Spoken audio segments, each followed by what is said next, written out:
Marcel, what is wrong with Man United? Well, what is it? I don't know, Dylan. I actually don't know. I think there's the manager. The way that he's setting us up is obviously not right with this squad of players. It's obviously not working. And then it's a combination of the players themselves, just some of them really out of form and not being able to carry out what the manager wants. But the manager's not doing us any favours, just the way that we're kind of set up. I don't know if it's... I don't think we're a good side with two in the midfield. You know, that looks like it's a massive issue. And then the way that he wants, you know, so many players to run into the opposition's half or to be in the opposition half from the get-go, it's like we're really vulnerable in the back, and then the build-up's not been brilliant this season. It requires us to be really good in the first phase of play, and we haven't been. His combination, his ability to pick the 11, like you mentioned, one of the players in Ahmad, that he should be playing most of the games. He's been brilliant in this season, and Garnacho has been looking like he wants to play as a left winger and been kind of decent. He's been sharp, so he should be playing for majority of these games. But he's been persistent with Rashford. So, and then even in game management, you know, against Brighton, you know, his substitutions changed the dynamic of the game in the wrong way, and you know, then we concede that silly goal. I think. Even against Villa, you know, we kind of died once he made the changes. Not Villa, sorry, against Crystal Palace. So we just haven't been able to score goals and to look like an actual team that's going to be able to do things in this system and shape.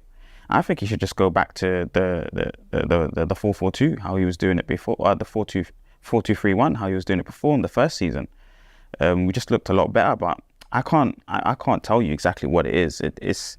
We're about to do exactly what happened to Ole. You know, Ole got sacked at this point. You know, he had a first season. He was interim for a little bit, but let's just say that was the first season.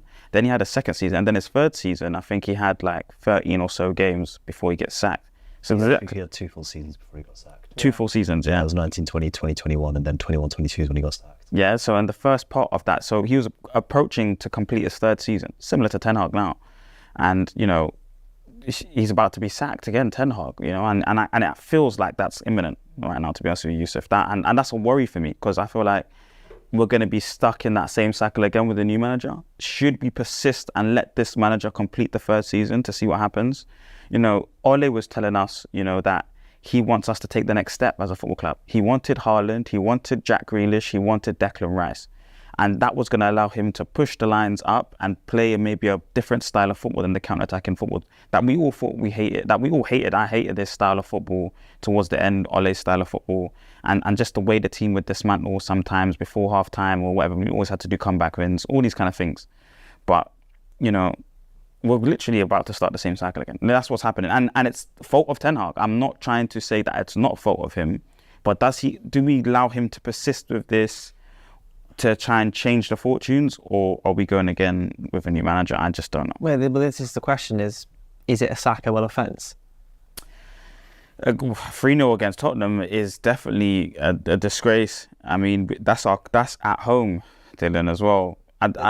Back-to-back 3-0 losses at home against Liverpool and Spurs. Yeah, but it's like he wants to, you know, some of the managers back in the day, they'll be like, this is our style of play. We must continue to play it no matter what. You know, like I want to say a Pep at Barcelona or whatever. And even though they would get beat, but they still had to play their style. I feel like Ten Hag against Liverpool, he didn't change his style.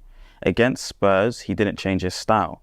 He's persistent to try and play this style against better teams. I'm going to say better teams or better 11s than our 11 right now.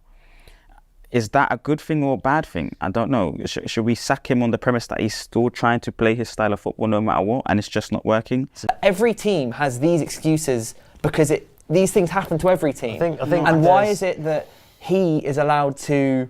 But he's allowed to basically go, oh, sorry, my signings came in a bit late. It's fine, we can lose the first 5 games then. No. To me, it's not enough. He's had enough time, and he should...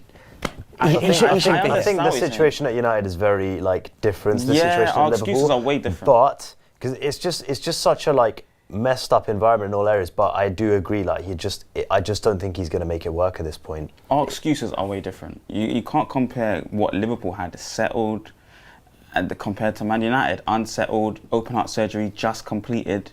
You know, there's now a recovery stage where you have to learn to start walking and running again. I do get that not every club is the same, but it's every single season so far and every single summer there's been something major where it goes, oh, this happened. Like at some point you're going to have to just say, deal with the problems, get through it and be better. And we can't be better under Ten Hag anymore. I just don't see it. Yeah. So I just don't, I don't understand why we bother keeping him. Yeah, I can understand that, and that's why I've been saying to the end of October, because then you give him the fair shot of the 10 games, the 10 Premier League games anyway. But you know, I can understand why people would want him gone. But in terms of what his team looks like, go back to Brighton in the first half, even Fulham structurally, the very, very first game. But again, it had Bruno as Mason Mount as the 10. It's like this guy won't even be, in my opinion, if I was the manager, I'll be selecting a completely different 11 from him. That's the issue. That's why I would want him gone now. Because the way he wants to actually play football, this transition football, I think it can dominate. We have good players. We have I think we've got a set of quality players and players that he's brought in, and he can't use them properly. But what he's shown me is that they're very young. That there's so much to get out of them and develop as footballers. It's not even like they're ready yet. Like they're ready to be first and second. They're not. Xerxes, so much more to get out of him as a footballer. Mason Mount he's not got to that world-class level yet. Ahmad, not got there yet. Garnacho, no. There's so many of them that we're looking at them and we're saying, well, they're not actually creme de la. They're not Liverpool level, are they? They're not City level, are they? They're not Arsenal level, are they? So he still has to have this idea and philosophy and still try and grow them into that next.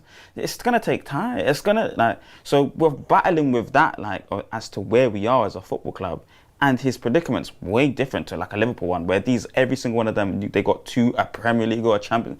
It's completely different. Arsenal have been showing that level that they're literally going to get to the league title if Pep wasn't around. City's team, they have so many stacked with trophies and medals. It's but he's bought potential, but he can't get it to function in the way that he wants to implement it. And then the way that he wants to implement it is so high risk. It's so niche with he's not picking the right 11s. That's the most annoying thing about me. That's crazy. Yeah, and then his in-game management is shocking. He doesn't know how to change.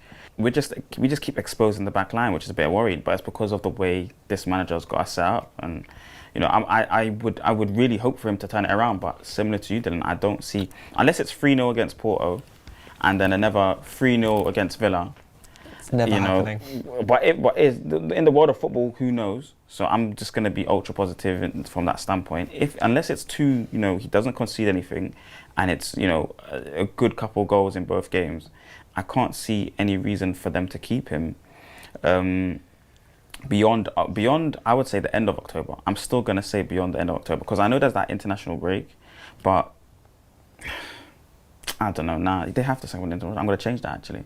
They have to. I think they have to maybe change it up. Split second decision. Yeah. Honestly, because it's when I think about it properly, no one's going to be happy with a win against Porto in any fashion, really. In any fashion, whether it's a 1-0, 2-1. Fine. Oh, fine. Yeah, but look at your previous body of work thus far. These first however many games, it's not been convincing enough. That's what I'm saying. I'm saying with 10, I'll just rip the band-aid off. Get rid of them. And then against Villa, even though that would be a very good win and they're a direct competitor for us for that top 4 space, they're going to be in and around it. It's away from home. You had 2 big home games where you should have got something out of against Liverpool. We've seen you beat Liverpool at home. And then Spurs. That's the worst team out of all the teams that were competing for top 4, in my opinion. I think even Newcastle maybe are better than them for me. Spurs weren't good before they beat us, by the way, as well. They were on a pretty trash record. I think it'd be 1-1. 3-0 Manchester United, and then we all start getting panicky because we're like, well, why are you doing this now to us, Ten Hag? Why are you putting us in this position? Let's say he just goes out in style. I don't see us winning 3-0. I see us drawing 1-1, but I mean, yeah. I'm conceding. By the way, I'm wrong. I got to put my hands up. I believe in this manager, but he's not going to make it. He's not going to make it. And I believe in all managers, but this one more in particular, because I was one of the last people to say Ole out. I really wanted to give him as long as possible. I was saying it was very early in the season. And we'll get into that space now. I believe in the managers to the end, because I feel like, they're not deliberately trying to set us up to lose. Yeah. They want to win things.